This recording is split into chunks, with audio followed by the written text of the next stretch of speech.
Bonjour, chers amis auditeurs et auditrices. C'est Hervé Choseville à l'antenne. J'espère que l'été se passe bien pour vous, malgré les fortes chaleurs du moment. Mais c'est l'été, voilà. Alors, je voudrais revenir quelques jours en arrière. Je voudrais revenir au 9 août. Le 9 août de chaque année est célébré dans le monde entier la Journée internationale des peuples autochtones. Alors, autochtone, c'est un mot politiquement correct lié aux Français de France.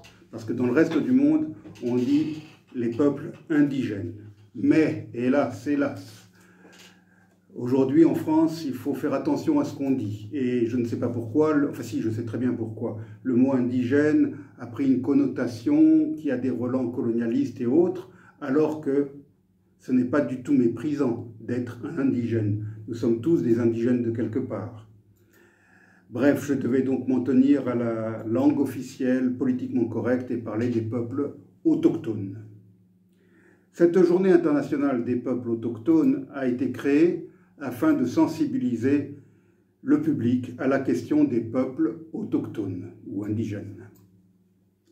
Cette date a été choisie pour rappeler la première réunion du groupe de travail des Nations Unies sur les populations autochtones qui s'était tenue à Genève en 1982.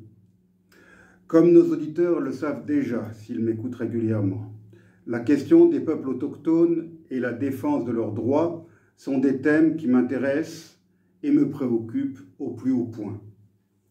Environ 200 groupes de peuples autochtones vivent actuellement dans un isolement volontaire et n'ont aucun contact avec le monde extérieur. Ils vivent dans des forêts reculées, riches en ressources naturelles. Ils ont choisi de vivre à l'écart du reste du monde. Et leur mobilité, leur nomadisme, leur permet de s'adonner à la cueillette et à la chasse ou à la pêche, préservant ainsi leur culture et leur langue. Ces peuples dépendent étroitement de leur environnement naturel. Toute modification de ce dernier peut gravement nuire à leur survie. Malgré le droit de ces peuples à l'autonomie consacré par la Déclaration des Nations Unies sur les droits des peuples autochtones, ceux qui sont encore en situation d'isolement volontaire ou de contact initial sont confrontés à des défis uniques, souvent ignorés du reste du monde. Le développement de l'agriculture, de l'exploitation minière, du tourisme et des ressources naturelles sur leur territoire entraîne la disparition de pans entiers des ressources forestières des peuples autochtones, ce qui perturbe leur mode de vie et détruit l'environnement naturel qu'ils protègent depuis des générations, et souvent même depuis des milliers d'années. Pour les peuples autochtones qui vivent en situation d'isolement volontaire ou de contact initial, l'exposition aux maladies constitue l'une des menaces les plus graves. Cette menace est liée au contact avec le monde extérieur. En raison de leur isolement, ils ne disposent pas des défenses immunologiques nécessaires pour lutter contre des maladies relativement courantes, en tout cas courantes pour nous. Ainsi, un contact forcé avec le monde extérieur peut avoir des conséquences dévastatrices et détruire des sociétés entières. Cette année, la Journée internationale des peuples autochtones 2024 s'est concentrée sur le thème de la protection des droits des peuples autochtones en situation d'isolement volontaire ou de contact initial. Car beaucoup de peuples autochtones, bien sûr, comme les Basques, sont en contact avec le monde extérieur. Là, la journée était consacrée à ceux qui vivent au fond des forêts ou dans des zones difficiles d'accès et qui refusent le contact avec le monde extérieur. Ces peuples sont les meilleurs défenseurs des forêts. Lorsque leurs droits collectifs sur les terres et les territoires sont protégés, les forêts prospèrent, tout comme leur société. Non seulement leur survie est cruciale pour la protection de notre planète, mais elle l'est aussi pour la protection de la diversité culturelle et linguistique. Dans le monde hyper connecté d'aujourd'hui, l'existence des peuples autochtones en situation d'isolement volontaire ou de contact initial témoigne de la richesse et de la complexité de la mosaïque humaine, et leur disparition constituerait une perte énorme pour notre monde. Les peuples autochtones représentent 476 millions de personnes réparties dans 90 pays. Ils sont les héritiers d'une grande diversité linguistique et culturelle, ainsi que de coutumes et de traditions ancestrales. Ils ne comptent pas moins de 5000 cultures différentes et parlent la vaste majorité des quelques 7000 langues répertoriées sur notre planète. Malgré leur diversité, la plupart des peuples autochtones partagent d'importants points communs, notamment les liens qu'ils entretiennent avec leurs terres ancestrales et leur environnement, de même que la volonté de préserver leur mode d'organisation, leurs valeurs culturelles, sociales et économiques, qui sont souvent fort différents de ceux qui ont cours dans les sociétés qui les entourent, pour ne pas dire qui les encerclent. Bien que pluriels, les peuples autochtones partagent donc des défis similaires liés à la reconnaissance et à la protection de leurs droits les plus fondamentaux. Les peuples autochtones représentent moins de 6% de la population mondiale et au moins 15% des personnes vivant dans l'extrême pauvreté. Les territoires des peuples autochtones couvrent 28% de la surface du globe et contiennent 11% des forêts de la planète. Ils sont les gardiens de la majeure partie de la biodiversité restante de notre planète. Les systèmes alimentaires des peuples autochtones présentent des niveaux élevés d'autosuffisance allant de 50 à 80% de la production d'aliments et de ressources. Depuis des décennies, les peuples autochtones demandent la reconnaissance de leur identité, de leur mode de vie, de leurs terres, territoires et ressources naturelles, mais, malgré leurs efforts, ils continuent d'être victimes de discrimination et d'injustice. Durant mes années en Asie et en Afrique, j'ai eu de nombreux contacts avec certains de ces peuples autochtones. Depuis mon retour en Corse, je me suis fait leur avocat dans certaines émissions sur ces ondes ou dans les vidéos que je poste régulièrement sur ma chaîne YouTube Hervé TV. Depuis 2021, je me suis beaucoup investi dans la défense des droits des peuples autochtones d'Amérique, victimes depuis 1492 de ce qu'il faut bien appeler un génocide.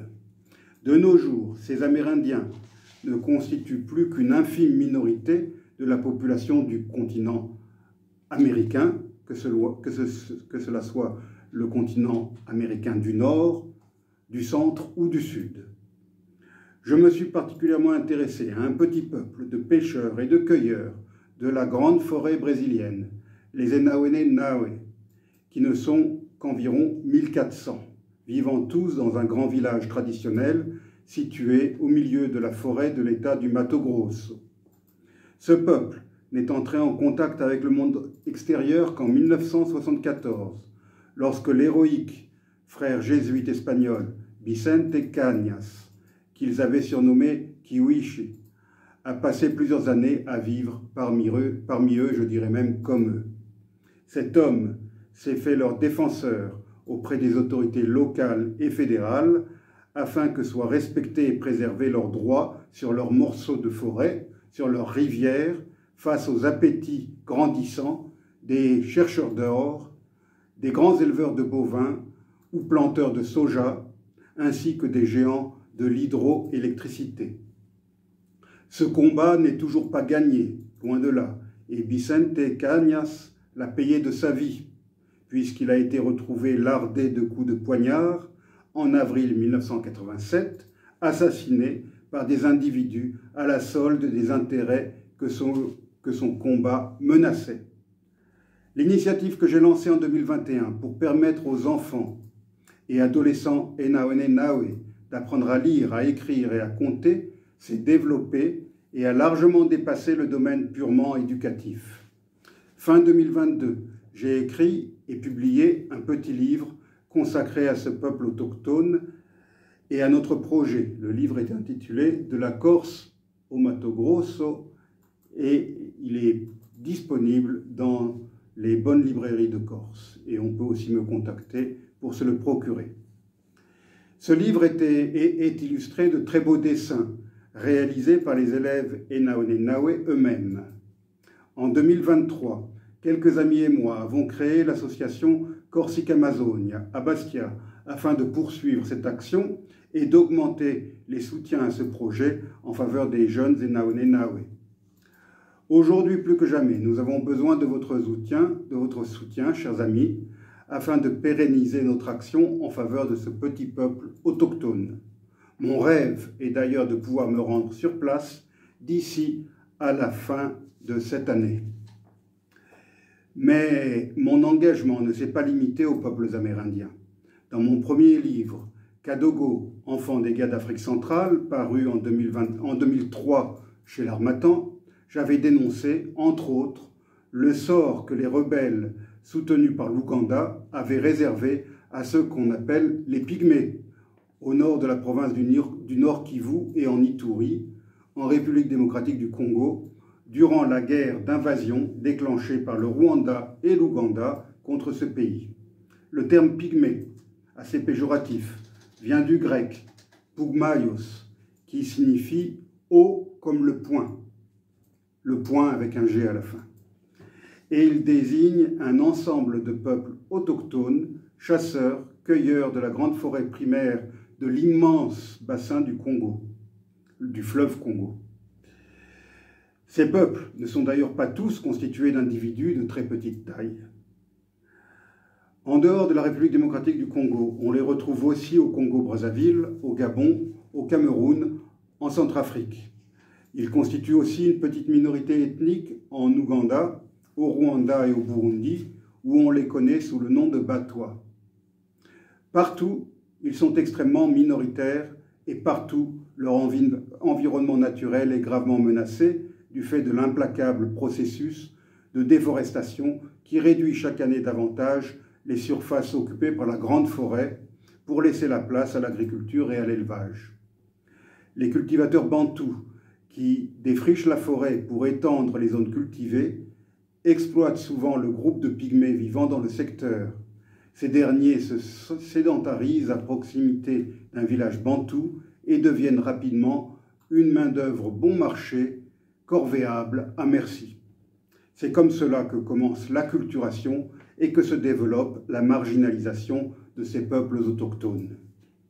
Le 9 août dernier, donc le jour lors de la journée dont je parle aujourd'hui, j'étais l'invité d'une émission sur une chaîne YouTube à laquelle ont également participé 2 jeunes représentants de la communauté autochtone des Bambouti, de la province du Sud Kivu, en République démocratique du Congo.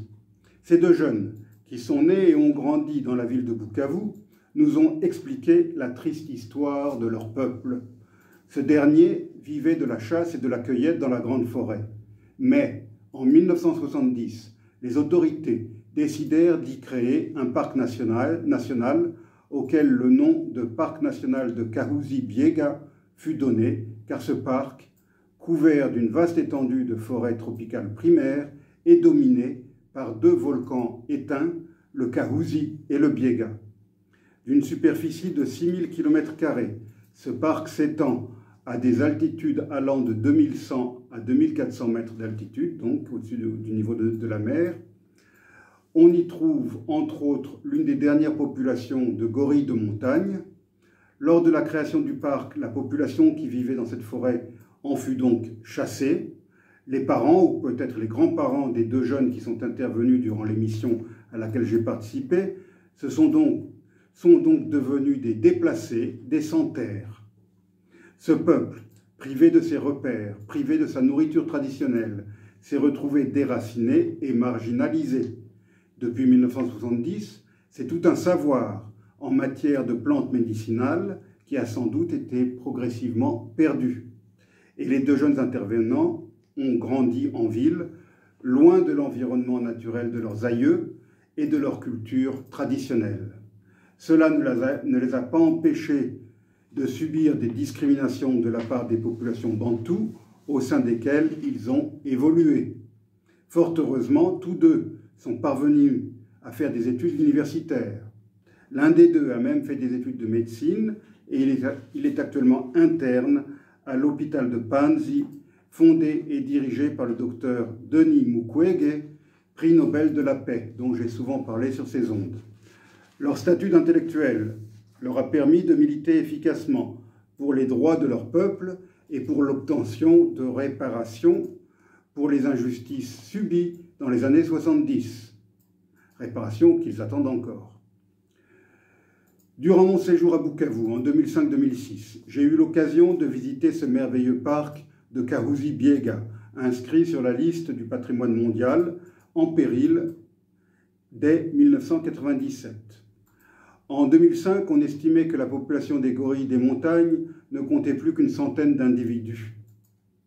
Je suis un chaud partisan de la protection des espèces animales, en particulier celles qui sont hélas en voie de disparition, comme celle des gorilles ou encore des okapis, des éléphants ou des rhinocéros, animaux que j'ai eu le grand privilège de pouvoir approcher de leur environnement naturel. Mais l'idéal serait de pouvoir trouver un compromis, un équilibre entre protection des espèces animales et végétales et droits des peuples qui vivent en ces lieux depuis les temps les plus immémoriaux. Le témoignage des deux jeunes Bambuti m'a permis de me remémorer une expérience personnelle vécue en Ouganda.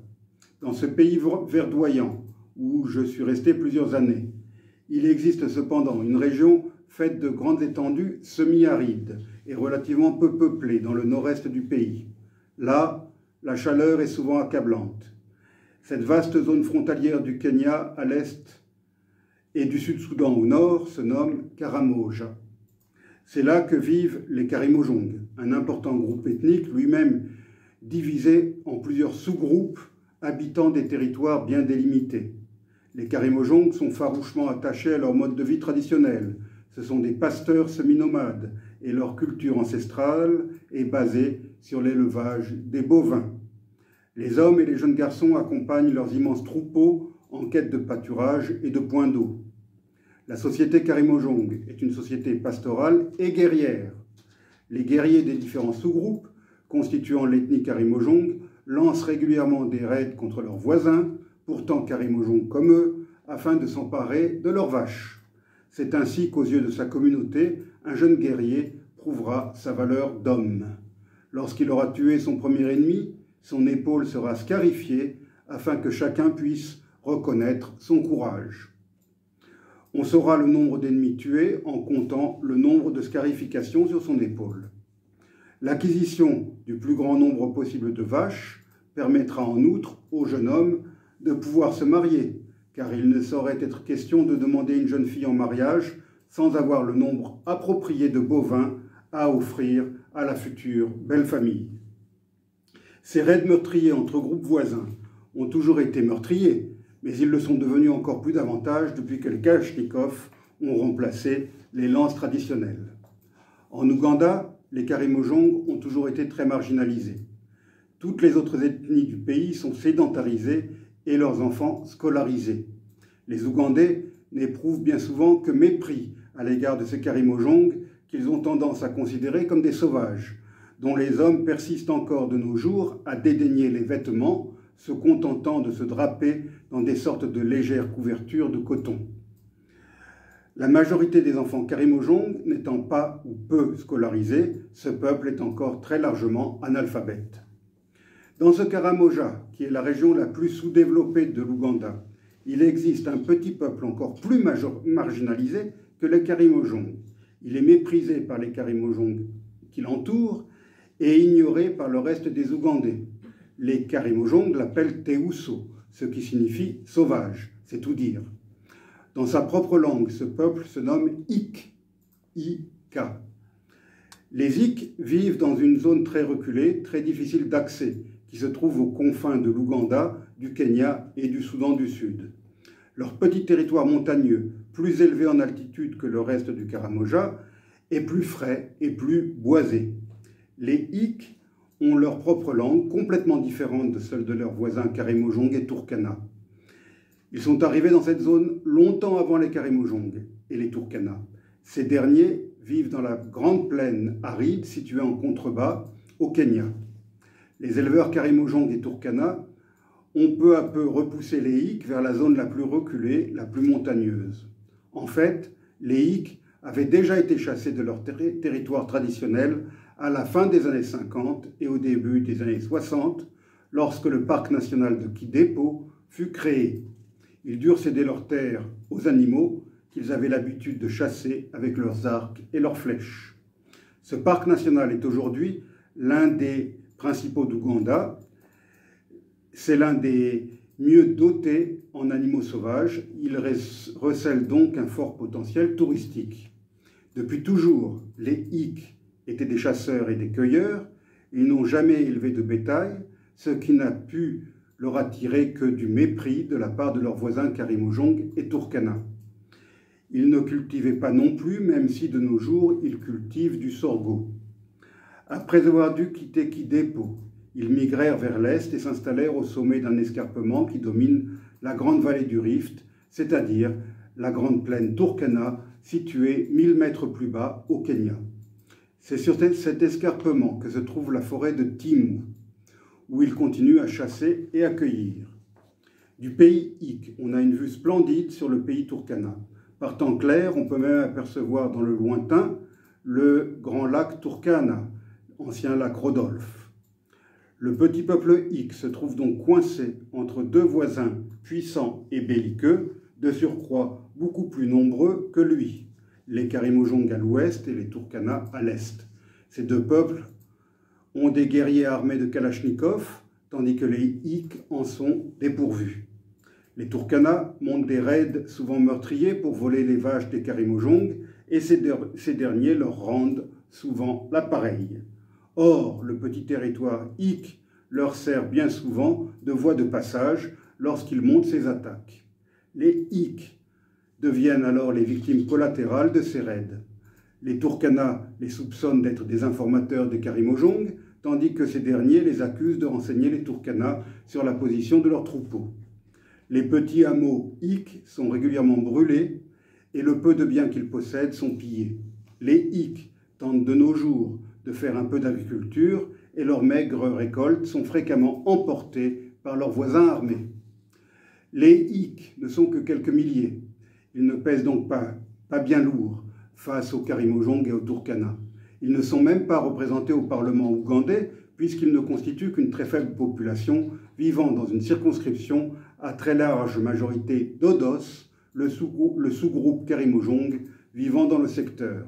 Au Parlement, c'est donc un député d'Odos qui est censé défendre les intérêts des Hick, ce qu'il ne fait jamais.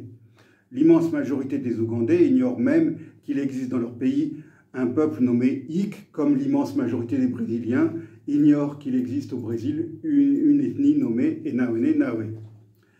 Cruel paradoxe, les Hick sont davantage connus en dehors des frontières de l'Ouganda. Ils doivent cette relative notoriété à Colin Turnbull, un anthropologue britannique naturalisé états-unien qui séjourna chez eux dans les années 60. Les notes prises durant son séjour lui permirent d'écrire un livre intitulé « The Mountain People », dont l'édition française fut intitulée « Les Hick, survivre par la cruauté », publié dans la collection Terres humaines des éditions Plomb au début des années 70. Dans son livre, Turnbull affirmait que les Hick laissaient mourir les plus faibles d'entre eux afin de pouvoir survivre. Selon lui, on ne nourrissait pas les vieillards ou les enfants les plus faibles afin de donner le peu de nourriture disponible aux plus forts, les plus susceptibles de survivre. Or, il a été depuis prouvé que les affirmations de Turnbull étaient biaisées et largement erronées. L'anthropologue n'avait pas pris en compte le contexte très particulier dans lequel intervint son séjour chez les Hick. En effet, ce peuple venait d'être chassé de ses terres ancestrales et de ses terrains de chasse et de cueillette pour laisser la place au parc national de Kidepo. De plus, la zone où il s'était réinstallé avait été frappée par une terrible sécheresse peu de temps avant l'arrivée de Turnbull. L'anthropologue a donc découvert un peuple famélique où les plus faibles mouraient en grand nombre. Il a pris pour tradition ancestrale ce qui n'était que des expédients pour faire face à une grave crise alimentaire provoquée par des facteurs extérieurs à la société hic. Dans des situations extrêmes, l'homme est bien souvent un loup pour l'homme. Seul le plus fort ou le plus malin parvient à survivre. Cela s'est vu sous d'autres cieux, même en Europe, comme ont pu en témoigner Primo Levi, Simone Veil et tant d'autres. Le livre de Colin Turnbull fit sensation à l'époque. Il devint une sorte de best-seller, chose très rare pour un ouvrage d'ethnologie. Il fut traduit en de nombreuses langues et a même été adapté pour le théâtre. Sans doute, un certain subconscient occidental se satisfaisait-il de trouver dans l'œuvre de Turnbull la confirmation de ses pires préjugés à l'égard de l'Afrique et des Africains.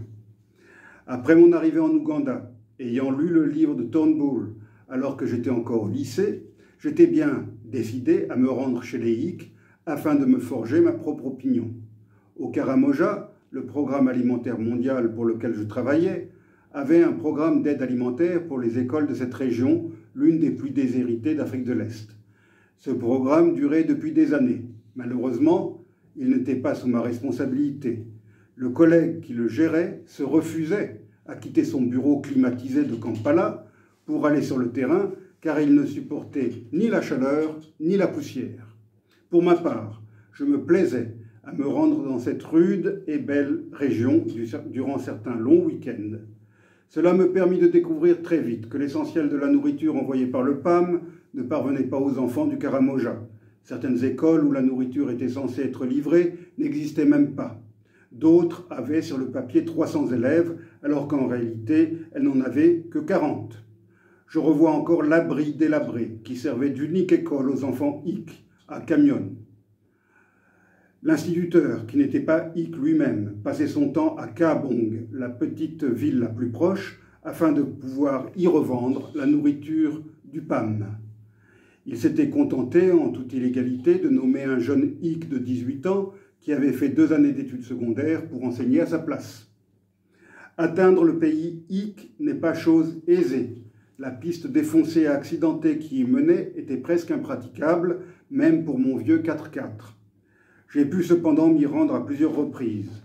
Et je peux témoigner ici que le peuple hic est un peuple pacifique et digne de respect, malheureusement victime de ses voisins plus nombreux et armés. Le mode de vie des hic et leur survie même sont menacés. On l'a vu, les hic n'avaient pas d'école ni de ce nom à l'époque, ni de dispensaire. Ils vivaient dans une insécurité permanente du fait de leurs voisins aux traditions guerrières. N'étant pas représentés à Kampala, la capitale, ils étaient ignorés des autorités et des politiciens.